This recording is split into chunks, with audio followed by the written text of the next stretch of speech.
Today on CNS News, we'll meet some veterans facing new battles back home. Get the latest on California's same-sex marriage debate.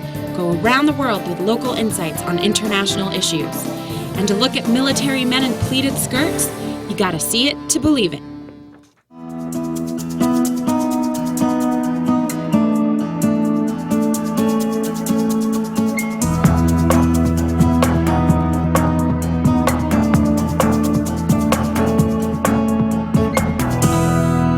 Good morning and welcome to CNS News. I'm Lauren Retzer. And I'm Lucy Schwartz.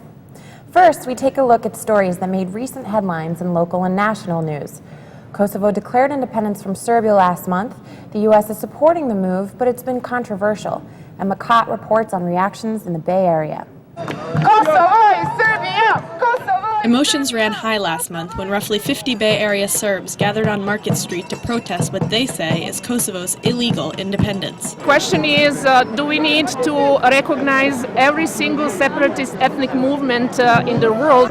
They say U.S. support of Kosovo's independence violates a 1999 UN resolution defining Kosovo as a province of Serbia. But Professor Norman Neymark says that the UN violation is a technicality. He says long-suffering Albanians have earned the right to a homeland. The Serbs need to recall that there was a terrible campaign of ethnic cleansing, which drove more than 1 million Kosovar Albanians out of the country. He adds that Kosovo is over 90% Albanian, and the Serbian government has ruled the region under martial law for almost 2 decades. They have never had independence as an entity. But the protesters claim that nothing less than American honor is at stake. America, wake up! This is your defense as much as it is Serbia's. Živela Serbia, živelo Kosovo, and long live real American patriotic values. But Neymark doesn't buy that. People in the streets of Kosovo are waving the American flag. Where else are they waving the American flag? It's one of the moments I think the United States can be proud of. For CNS News, this is Emma Cott reporting. Back in the Bay Area, it's been 4 years since the city of San Francisco and some of its gay couples sued the state over the legality of same-sex marriage. Last week, Lucy and I went down to the state Supreme Court to hear both sides of the argument. My name is Dave Chandler, and one day I'm going to say this is my husband, Jeff Chandler. That's right. Yay! Dave and Jeff are one of 20 same-sex couples who are suing the state of California. They claim the current legal definition of marriage, one man and one woman, violates the Equal Protection Clause of the state constitution. The California Constitution protects the right to privacy, and encompassed within that right to privacy is the right to marry the person of one's choice. The journey to the Supreme Court began 4 years ago when San Francisco Mayor Gavin Newsom authorized roughly 4,000 marriage licenses for same-sex couples. I do. But the state court quickly nullified those marriages. Soon after, a total of 6 lawsuits were filed on both sides of the argument. 23 years we've been together, and we wanted this day to come. On the day of the hearing, passionate supporters from both sides faced off outside the courthouse. God condemns homosexuality, and we're here to show it to them, warn them. But a moral wrong cannot be a civil right. It's not possible. Opponents of same-sex marriage say California voters have already decided the issue. In 2000, 61% of the California voters voted to retain the definition of marriage as a union of a man and a woman. If there are good arguments for changing marriage, that's something that should happen through the democratic process, not through the courts. But same-sex marriage supporters cite the state constitution. 60 years ago, the state courts legalized interracial marriage. It was a ruling that said, within limits, you can marry whoever you wish. The African American community really struggled for many years to get a Supreme Court ruling about who they could marry. I think the hope is that the same thing will happen on this issue. Same-sex couples argue they deserve the same equality and that domestic partnership just doesn't cut it. They want more. We know in this country, separate never means equal. And we also know that justice delayed is justice denied. The justices have roughly 80 days left to make their ruling. This is Lauren Rutzer for CNS News. You might be surprised to note that a third of the people living in Oakland say the city's too expensive for them. Annabelle Peavy reports on Ron Dellum's controversial plan to curb the rising cost of housing. This 3-bedroom house in West Oakland is home to Eve Purvis, an elementary school counselor. Purvis lives here with her 4 children and her new husband. It is extremely hard to have a large family to be in a 3-bedroom, 1-bath house. Federal guidelines say affordable housing should eat up no more than 30% of a total income. But Purvis pays much more than that, with a rent of almost $2,000 a month. I live approximately 4 blocks from International Boulevard, which has been riddled with crime and prostitution and drugs, and it's almost like a battle to stay here, to work and live in Oakland. Purvis's situation could change if Oakland City Council passes Mayor Ron Dellum's proposal for affordable housing. The people who live in Oakland should be able to stay in Oakland. Housing activists and community members met recently to voice their concerns. Pastor Lucy Colin says the housing crunch has affected her congregation. We've lost in 2 years 12 households, 12 families. People who are due many of the jobs that Oakland depends on are the very people that are hurting. Dellum's plan requires developers who build 20 or more units to sell 15% of those at an affordable rate. Yet some say the plan just isn't enough. Even if it does get built, really what we're talking about is a few units for a few select lottery winners in Oakland. Developer Carlos Plazola says the mayor's plan will curb economic growth. You're not going to punish someone into building housing. What you have to do is encourage people to build. With 4 council members in favor and 4 against, the proposal's been stuck for years. But at the meeting, Henry Chang pledged to vote yes and break the tie, once the plan is back on the council agenda. In the meantime, Purvis is waiting. 5 years from now, I would love to be able to see my mother, my sister, and most importantly, all of us living someplace that we can call our own. That's real important. That's a real important thing, to have a place that you can call home. For CNS News, this is Annabelle Peavy. You've heard about all the hot spots around the world. CNS sat down with some people who could give us an opinion about tensions in their own countries. First, we take you to Kenya, where last year's presidential election triggered deadly riots and ethnic rivalry. I remember, watching the count after the polls on the 27th, and then you have the opposition leader ahead by almost 1 million votes. And then that vote starts shrinking overnight, and all of a sudden, Mwai Kibaki is declared the winner. And I started going, oh no, things are gonna go bad. Now, if you look at the cycle of tribal violence, it comes always on the election year. To avoid the situation in the future, I think what we need to do is these 2 leaders need to talk about what led to the killing of those people. Because tribe was not the reason. The reason was incitement from politicians. I have to have hope. I do have hope, but as a journalist, I have to be skeptical. Back in the Bay Area, when you think of guardian angels, you usually think of pure white-winged creatures looking over your shoulder, right? Well, in Oakland, they wear red berets and jackets. Brittany Johnson hit the streets in search of a few real-life angels. Yeah. These men and women are willing to risk their lives as volunteer Crime Stoppers. They're members of the Guardian Angels.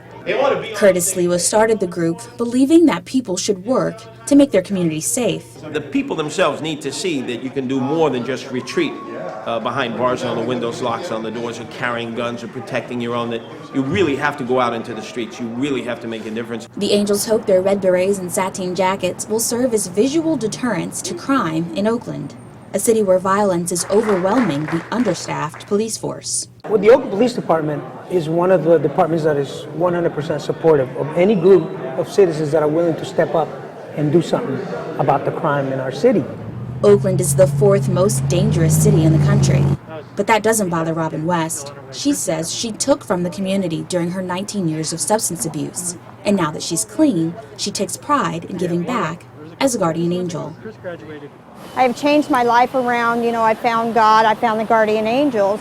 So I have a real motivation to go out there and make the streets a little bit safer. To protect citizens, they patrol some of Oakland's toughest neighborhoods, carrying only first aid kits, flashlights, and handcuffs. To protect themselves, the Angels learn martial arts. Their bodies are their weapons. In Oakland, I'm Brittany Johnson for CNS News. Another way to fight crime is to keep the number of repeat offenders down. Lauren, did you know that 1 in 100 American adults is in prison? No way. That's more than in any other country. And once they get out of jail, the biggest challenge for some is staying out. Jenny Chu tells a story of people trying to do just that. At this mandatory meeting, parolees just out of prison can find services ranging from free haircuts to finding a job. Who in here want a job? Kevin Grant says agencies and service groups need to band together to help parolees stay out of jail. What has finally happened is someone on high has said, hey, well, let's cluster them all together and get these programs to completely embrace the loved ones as they come home and wrap the services around them in totality. 70% of the state's convicts eventually return to jail, making California's recidivism rate the highest in the nation. Herbert Huston spent 16 years in and out of prison. After getting out the last time, I said to myself, I'm getting too old for this. What really scared me is like 3 strikes. So basically, in the event that I catch another felon, I would spend natural life in prison according to the new laws. A year ago, Herbert, who was homeless and unemployed, attended Pam Hogan's employment workshop. Is that life behind him? Right. Am I taking a chance on him? It's a public safety issue to make sure that we get this right. We use the term recidivism.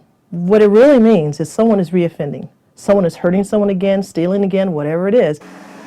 Since attending the workshop, Herbert found 2 jobs and a place to live.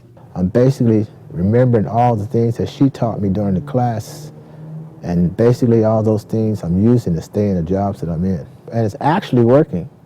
He was so earnest. He wanted it so bad. He was just ready to get his life together, and he was hitting one wall after another. Herbert still faces barriers. He uses a pseudonym to hide his record. He lost one job but found another. And Pam says the shadow of prejudice makes life on the outside difficult. If you walked down the street and you saw a sign that said help wanted, blacks need not apply. Need I say more? That's exactly what's going on now with the discrimination against these individuals with the record. Luckily, Herbert has the praise of his church. And now he has a job, a legal job. And this support may be just what he needs to keep his life on track. This is Jenny Chu for CNS News. Now we meet a Bay Area entrepreneur who visited her native Pakistan last month to report on the country's first general elections in 6 years. But it's in the turbulent regions bordering Afghanistan that she made her most interesting discovery.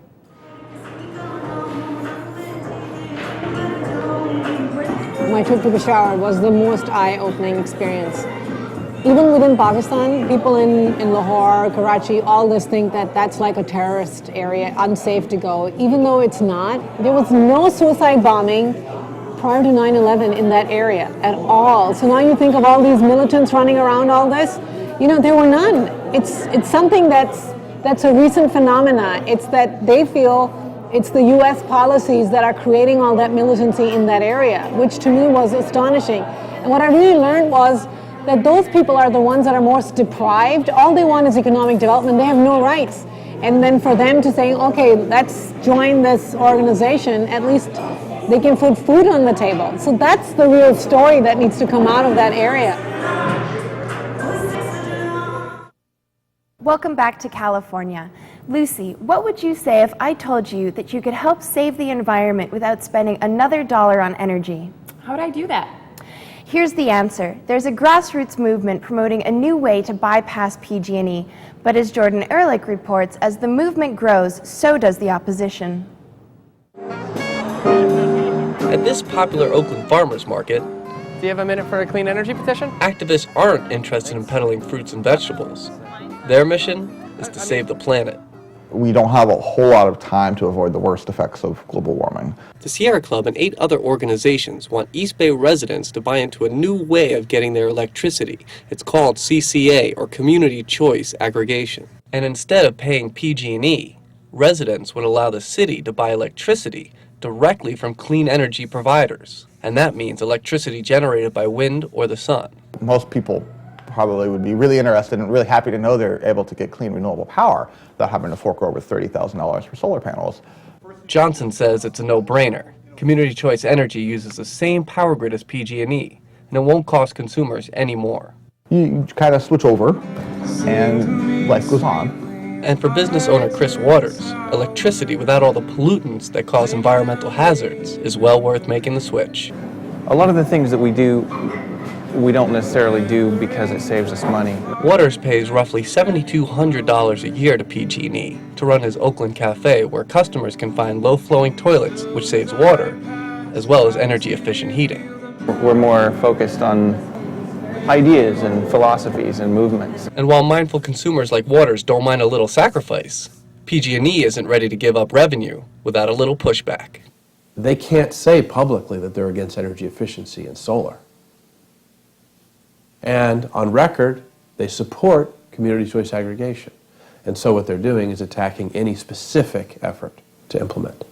Fenn says that even though PG&E is mandated by law not to interfere or oppose community energy, they've been subtly making their displeasure known.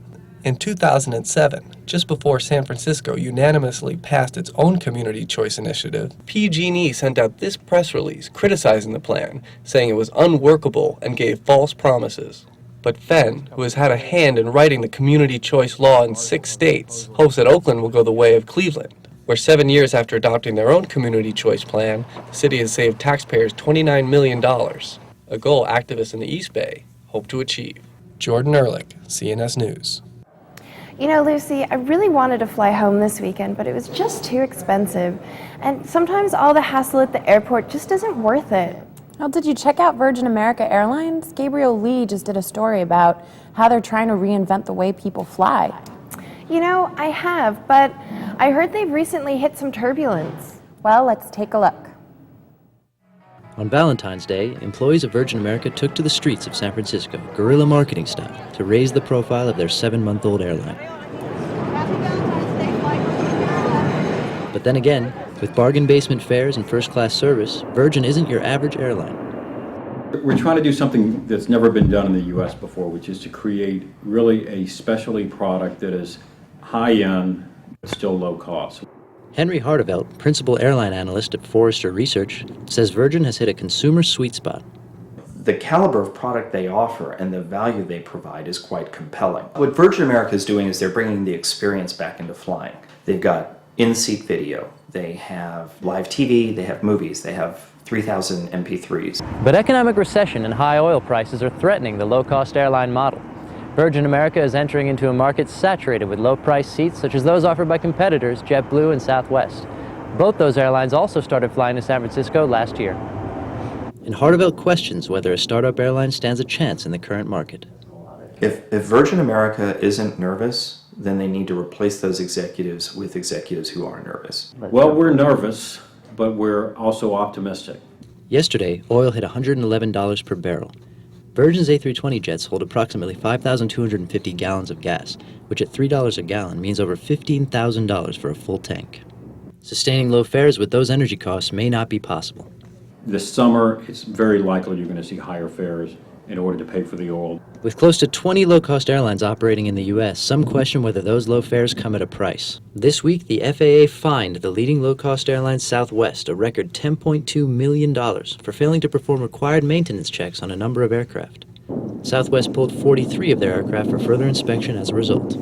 Hardevelt says the Southwest incident is no reason for concern and that demand for low-cost airlines in the U.S. is only going to grow. I think it's going to be really interesting to see what happens. If Virgin America executes on its plan in the right way, if Virgin America sticks to its knitting, I think that they could be poised to be a very large airline, not just here in San Francisco, but across the U.S. This is Gabriel Lee for CNS News.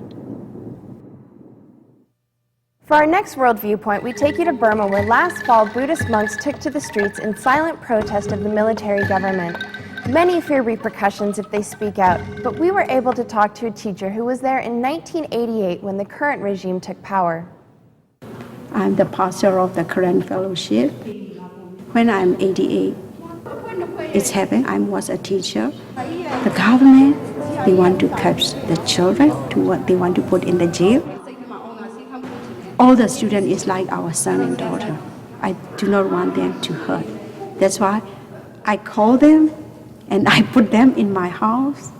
I keep them safe. That's why the next day when I go back to the my job to the school. They let me go from my job. They let me forced to retire. But I never gave up because I love my student, like my son and my daughter, because in our country it's like that. Speaking of courage, more and more U.S. soldiers are coming home from war with what they call the signature wound of Iraq.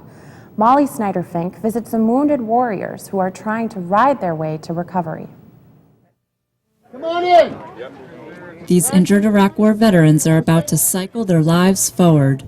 It's the West Coast launch of Soldier Ride, a bike tour that will give injured veterans the chance to become active again. It feels kind of good. It does. Doing something. Better than just sitting there all day, getting therapy. Good morning, everyone. 30 soldiers are taking part in this ride. Brian Kelly is a 3-time vet of Soldier Ride. For a lot of the guys out on this ride today, this might be their first big physical endeavor. And what we hope to inspire the soldiers and wounded warriors that are taking part in this event to do is to reach beyond the goals that they might have set today and see that they can do just about anything they want. Veterans with physical injuries need special bikes like this one, but less obvious are people whose disabilities are unseen. Veterans with traumatic brain injuries. Reports from the Pentagon say that 31% of soldiers evacuated from battle have brain injuries. They have difficulty accessing and then articulating what they need to say. Short-term memory loss is also an issue, and Susan says, because of the blast injuries, there's multiple musculoskeletal injuries. I damaged the right side of my brain, which controls the left side of the body, so I have weakness of the whole left side of the body. Scott Thorne is another veteran with a brain injury. He's partially blind and rides with a partner to compensate. Well, hopefully we hope to gain some more independence for Scott. Always each event that we go to gains a little bit more. Scott was on foot patrol in Mosul, Iraq, when gunmen opened fire and a bullet embedded itself in his brain. That was 2004. After extensive therapy, he's in his final round of treatment at the VA center in Palo Alto. It's quite a joy to be able to see him back in the public again. Hey, Mom. Bye, Guy. Scott and the riders will go for 6 days, ending in San Diego. They'll have support vehicles and therapists with them the entire time. It's a good little ride. See how far I can go. They're going to look at it as their disability, but we're going to look at it as look at the progress. You know, several months ago you were laying in a bed. You almost died. Next year you'll be out here leading the race. This is Molly Snyder-Fink for CNS News. Now let's look at another kind of therapy. Every year, 50,000 Americans are diagnosed with Parkinson's disease. There's no cure, but doctors and patients are singing a new tune when it comes to treatment. Kieran Goldman tells the story. Heather McTavish isn't just singing for fun. She's singing because it helps her with her Parkinson's symptoms.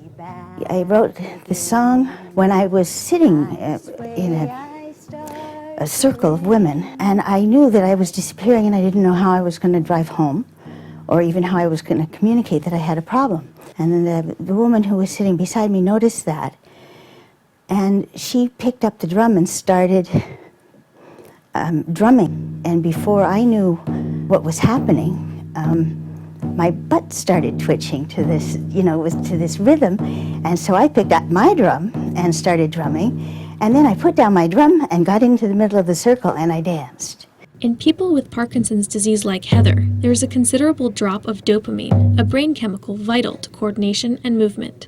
Brain scans show that music can actually stimulate production of dopamine. Blue moon, now I'm no longer alone. Once considered an unconventional treatment, now more and more doctors prescribe music and send Parkinson's patients to music therapists like Kathy Quain. There's different qualities within music that make it therapeutic. Music with a very steady pulse can be very comforting to someone. Just simply feeling a steady beat, so it's one note right after another. You know exactly when the next note is going to be. And I think for someone with Parkinson's disease, not only does it provide kind of an emotional feeling of, oh, I feel safe now, with this very steady music, but that something must happen in how the brain interprets the music that give some momentum to whatever movement needs to happen. Music isn't going to replace the most common treatments for Parkinson's, like drugs and surgery, but it is more and more an accepted way to help people, like Heather McTavish, enhance their daily lives. That's the music experience. And that's being able to dance when you can't walk and sing when you can't talk. This is Kieran Goldman for CNS News. And now there's more music coming your way, straight from Scotland. Our military expert Joe Bush visits a group of soldiers in skirts who are climbing up the British pop charts. The Royal Scot Dragoon Guards are touring the U.S. to promote their new album, Spirit of the Glen. The album surged to number 13 in the British pop charts, making bagpiping popular and profitable. Inspiring, and people have listened to the music, and bagpipe music is inspiring. The unit has signed a £1 million contract with Universal Records. But these men are more than musicians. They're soldiers too. And whether they join to play or fight, they all train on Challenger 2 tanks. And many are combat veterans. All the pipes and drums would serve on operations. So when we're tasked as a regiment with the British Army to go to Iraq or Kosovo or Bosnia or Northern Ireland, we would deploy as any other soldier would. I've served 3 times in Iraq, also 2 times in Kosovo, and I've been to Bosnia as well. The pipe major offered to give me a private lesson in piping.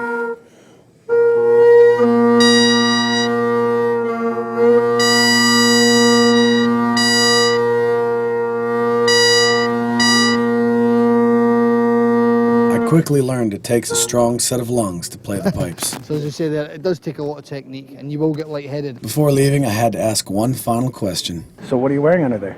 It's a trade secret that a Scotsman will never reveal. Maybe some things are better left unknown. In San Rafael, Joe Bush, CNS News.